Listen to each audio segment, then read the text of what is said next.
कक्षा 10 के सभी भैया बहनों को मेरी तरफ से गुड मॉर्निंग, सुप्रभातम। मैं अगमदीप वर्मा, आपका फिजिकल एजुकेशन टीचर, आज आपको शारीरिक शिक्षा, जिसको हम हिंदी में शारीरिक शिक्षा और इंग्लिश में फिजिकल एजुकेशन बोलते हैं, आज इसका पहला चैप्टर पढ़ाने जा रहा हूँ। इस बुक में जो पहला चैप्टर दिया गया है उसका नाम भी शारीरिक शिक्षा ही है। पहले बुक की बात कर लें। अभी से पहले ये बुक चलती थी, अब ये बुक हो गई। दोनों बुक में कोई डिफरेंस नहीं है, सिर्फ एक डिफरेंस है। ये पुरानी बुक है जो पहले चलती थी, इसका कवर चेंज हो गया, ये नई बुक हो गई। फिर डिफरेंस है, इस नई वाली बुक में 2 चैप्टर एक्स्ट्रा हैं।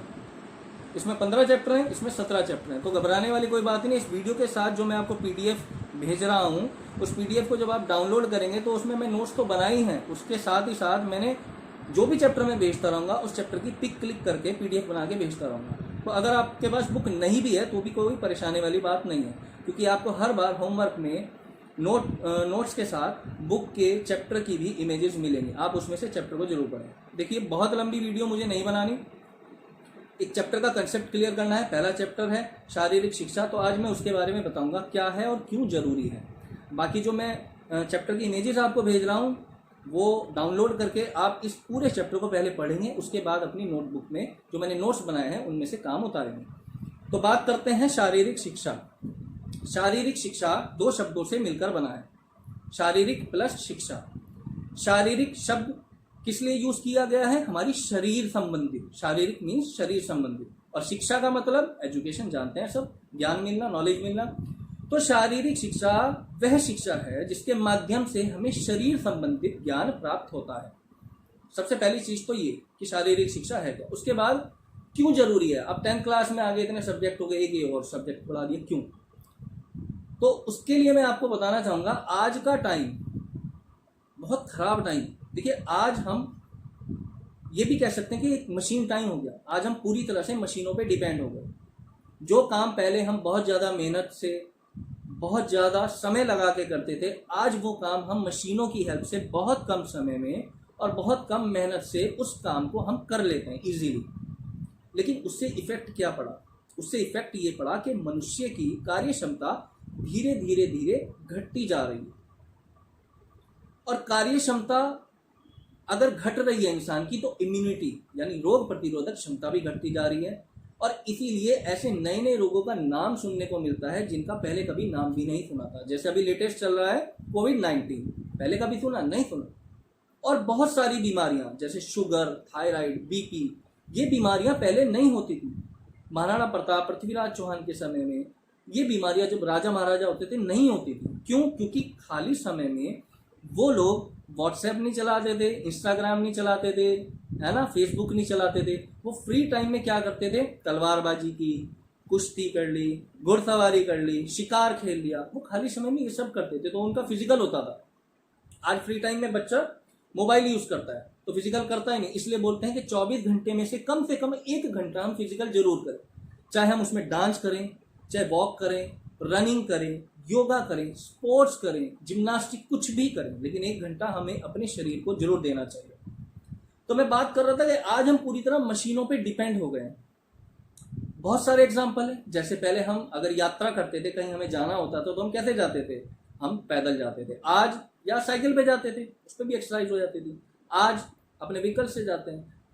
बाहर जाना छोड़िए, हम स्कूल पहले पैदल जाते थे, साइकिल पे। आज बच्चे, उनको बाइक चाहिए, स्कूटी चाहिए, फिजिकल हो ही नहीं रहा है उनका। और बहुत सारे हैं। पहले मसाले कूटे जाते थे मिक्सी में, आज मिक्सी में कूट देते हैं, पहले हाथों से कूटे जाते थे, तो फिजिकल होता था। कपड़े धोना फिजिकल होता था, पोछा लगाना, बहुत सारे ऐसे एग्जाम्पल हैं जो पहले मनुष्य खुद करता था, तो उसका फिजिकल होता था, एक्सरसाइज होती थी। आज नहीं करता, आज मशीनों पर डिपेंड है। तो इसका मतलब ये तो नहीं है कि हम वो सब छोड़ के मशीनें छोड़ दें और पहले वाले हिसाब से हम काम करने लगे, तो हम बहुत पीछे रह जाएंगे। हमें रेस में आगे भी चलना है, लेकिन उससे हमारा स्टेमिना कम हो रहा है।